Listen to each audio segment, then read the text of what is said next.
আপনারা বঞ্চিত আমারই তো আমি বঞ্চিত হওয়া। এই জন্য বলছি যে আপনি আমি বঞ্চিত হন, আমরা যেন বঞ্চনার শিকার না হই।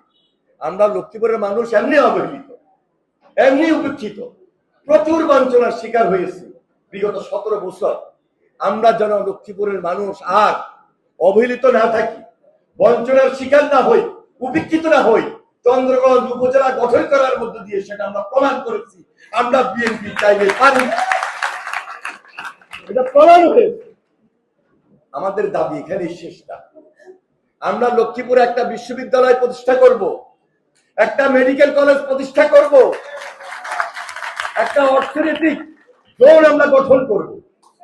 আমাদের লক্ষ্মীপুরে অনেক ইউনিয়ন, রাস্তাঘাট, জলাবদ্ধতা, স্কুল কলেজ মাদ্রাসা, অনেক উন্নয়নের দিক থেকে আমরা বঞ্চিত হয়ে পড়েছি গত 17 বছর। এখান থেকে আমাদেরকে বেড়ে আসতে হবে।